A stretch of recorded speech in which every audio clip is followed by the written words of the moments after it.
Our next case study is Fibonacci sequence. We shall analyze the time complexity of Fibonacci sequence using step count method. We saw that the sequence as a pattern 0, 1, 1, 2, 3, 5, 8, 13, 21. We saw that nth number is a sum of n minus 1th number and n minus 2nd number, and this is true for any n. So to start with, we can assign initial values, say a is 0 and say b is 1. Keeping this as the base case, one can run a loop for I is equal to 2 to n.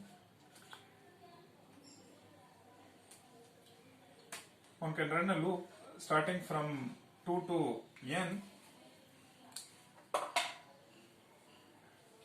and inside that with a variable we can perform c is equal to a plus b, and once this addition is done I need to take this forward, right? So one can print here, so you can print c, and I need to take this forward, which means I need to assign the value of b to a and value of c to b. So that in the next iteration, what will happen? We will get current iteration 0, 1. So c becomes, when you come over here, c becomes 1. Then I print the value of c. Now at this point in time, this is a comment, a equals b, value of b is 1. So at this place, b takes the value of c, which is 1. And when I get into the loop again, 1 plus 1, I get 2. Then in the next iteration, we will have 1, 2, I get 3, and so on. So I keep doing this so many times, and that's all. And as and when the computation is done, we can print the value. Now we shall analyze using step count method what is the cost. So as mentioned before, our cost model is such that for assignment instructions we take unit cost. So this takes 1, and this is also an assignment, this takes 1. And for loop it will be executed for n minus 2 plus 1 true calls plus 1 false call, which means for loop will be executed so many times. This statement, all these statements, they will be executed whenever for loop is true. So this will be executed whenever for loop is true, so which means this will be executed n minus 1 times. This will also be executed n minus 1 times. This will be executed n minus 1 times. This will be executed n minus 1 times. That's all we are. Now these two are assignment. This is an assignment instruction. These two are assignment instruction. This is input output statement.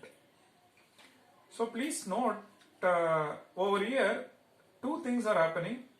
There is an arithmetic. After the arithmetic, assignment is done. Although my mathematical model says, or cost model says, the cost of this instruction is 1, but implicitly two activities are happening. One is addition followed by assignment. You may ask, this is a simple assignment, we are assuming just 1, and this is happening n minus 1 times, so it is n minus 1. Whereas over here, there are two things. One is arithmetic followed by assignment. Are we following the model consistently? So, but as of now, even assignment of this type, I am saying unit cost.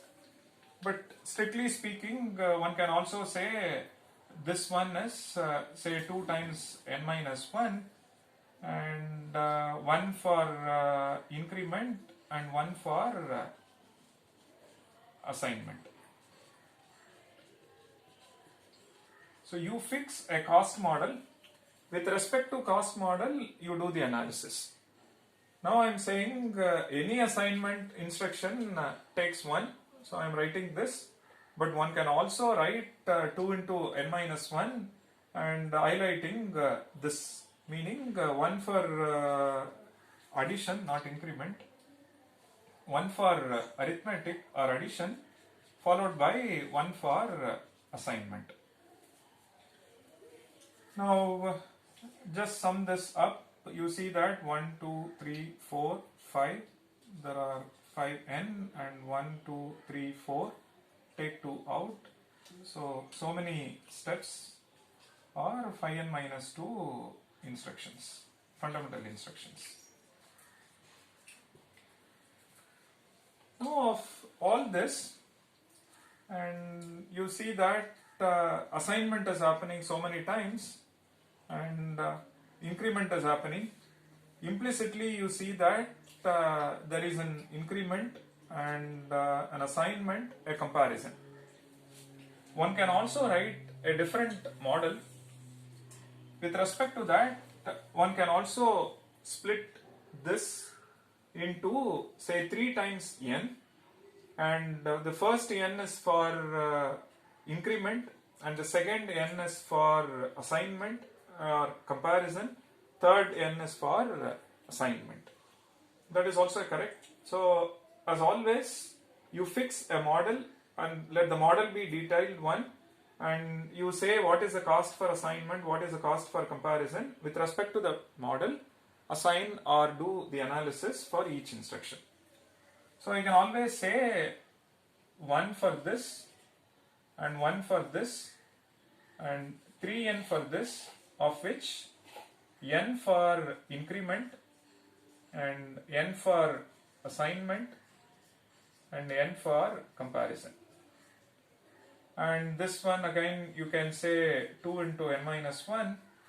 So many additions are happening followed by so many comparisons, and n minus 1 print, n minus 1 assignment and n minus 1 assignment. With respect to this mathematical model, you can analyze what is the complexity.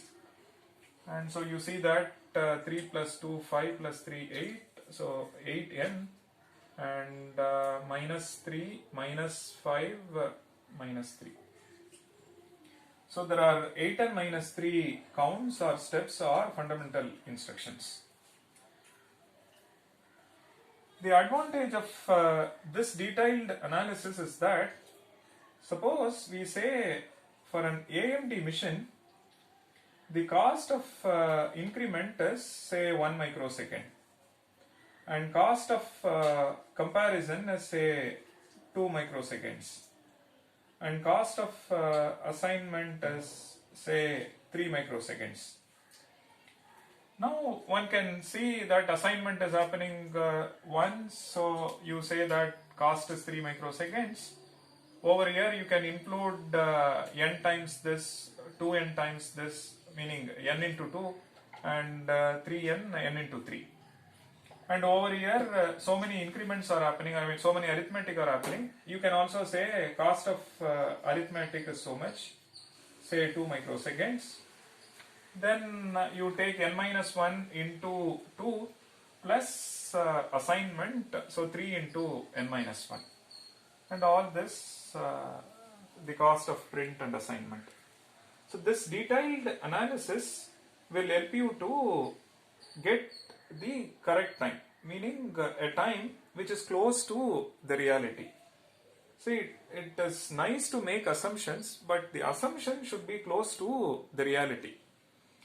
See, what is the advantage of bringing this abstraction? We want to do the analysis which is independent of the system. But while doing so, I should not be too much away from the reality. So the assignments that I make should be meaningful, should be close to the reality. Meaning, over here we say that this assignment and this assignment are one and the same, but in reality it is not. This one clearly says this assignment is n minus 1, over here increment followed by assignment. This is close to the reality. And similarly, this is also close to the reality. It may not be the case that for all instructions cost will be same. For example, this says 5n minus 2 instructions and 5n minus 2 into say 2 microseconds. This will simply say that cost is same for all of them. But over here it says no, cost is different, so this makes sense. This is close to the reality. And comparison, assignment, arithmetic, for each of them the cost is different. So when you bring that, you can give a number which is close to the architecture or which is close to the reality. So as a theoretical scientist, we come up with models, we come up with cost models, and we fine tune them. By fine tuning, I mean we fine tune in such way that the theoretical analysis is close to the practice. See, the advantage of bringing theoretical analysis is that when we do the analysis, we should not be too much concerned about the underlying hardware or architecture and so on. At the same time, when we make assumptions, we should be careful and we should ensure that the assumptions are close to the reality. And I've given you two cost models for this case study, and with this you can appreciate that assumptions are good, but making assumptions close to the reality is even more important. We shall see some more case studies in this context.